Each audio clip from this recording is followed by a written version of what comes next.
po sa inyong lahat. Ako po si G. Tonji. Welcome to Kababayan Today. Today's a very special episode because we're talking about something that's so relevant to our Filipino community. The case of Mary Jane Veloso has touched the hearts and minds of our kababayans and the international community. Kung hindi niyo po alam, in 2010, 5 years ago, Mary Jane Veloso, a Filipina migrant worker and a single mom of 2, was trafficked to Malaysia by an illegal recruiter to serve as a domestic worker. Alam naman natin maraming taong katulad ni Mary Jane, di ba po? And later on, she was arrested for carrying a luggage laced with 2.6 kilograms of heroin into Indonesia. She was immediately sentenced to death by firing squad, but after 5 years of remaining on death row, si President Joko Widodo of Indonesia announced temporary reprieve for Mary Jane after widespread protests and advocacy from thousands of Filipinos and allies crying out for justice for Mary Jane. So ngayong araw na ito, we have special guests from local community-based organizations that have been advocating for justice for Mary Jane Veloso, not just recently, but for a long time, and not just for her, but for all overseas Filipino workers.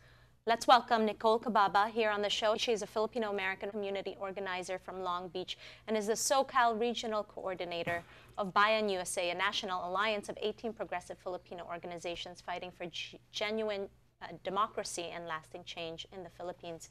Hi, Nikole. Thank you for being here. Thank you for having us. All right. And kasama rin natin si Alex Montances. He's a community organizer serving low-income Filipino communities in the South Bay and Orange County area for the past 5 years and is currently the SoCal Regional Coordinator for the National Alliance for Filipino Concerns, or ang tinatawag na NAFCON, an organization serving to protect the rights and welfare of Filipinos by working on issues such as immigration, environmental justice, and racial equality. Hi, Alex. Thank you for joining us. Yeah, great to be here. All right. At kasama naman natin si Kuya Lester. Si Kuya Lester po ay isang worker leader of Migrante, Southern California, a grassroots organization organizing Filipino immigrant and migrant workers for rights and empowerment.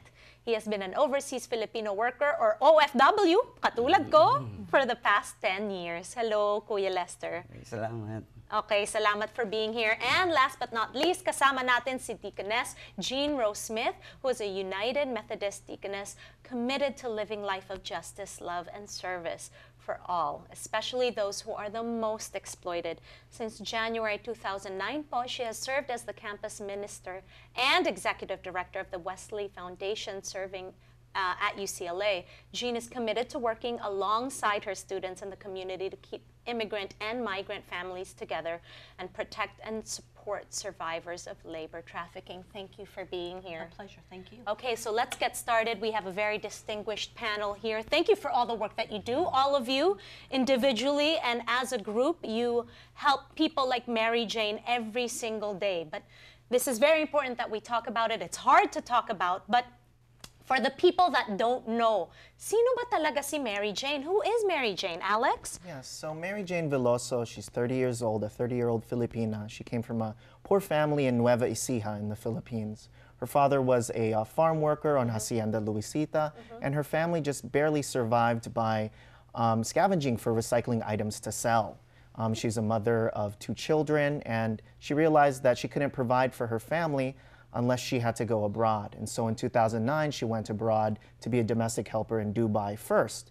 But unfortunately, there was an incident where her employer almost raped her. So she had to go back to the Philippines for her safety. But she still needed to provide for her family. So in April 2010, she tried to find work again. And she met a family friend named Maria Cristina Sergio, who promised her a good job as a domestic helper in Malaysia. So both of them went to Malaysia, but when they got there, Mary Jane was told that there was no job for her here, but she would get a domestic helper job now in Indonesia. And so she was told to prepare, to pack, but she didn't have enough room in her bag really to carry all the new supplies. So Maria Cristina actually lent her a piece of luggage. And so when she went to Indonesia, when Mary Jane went there, the actual security, the Indonesian security, found 2.6 kilos of heroin secretly stashed in the luggage that Mary Jane had no idea about. So she was arrested for drug smuggling.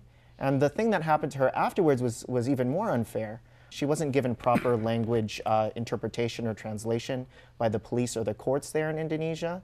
And even the interpreter was actually just a student. So she was translating from Bahasa Indonesian to English.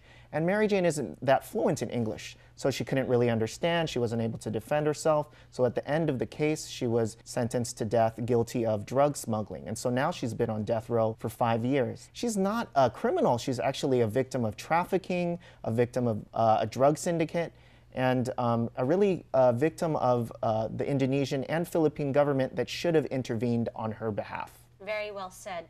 This happens every single day. I remember a film a long time ago, Mary Full of Grace, Mexican coming into America. This happens every single day, and yet why don't we do something about this? When we return, kausap natin ang ating mga panelists. We'll talk about why we need to move into action. We'll be right back.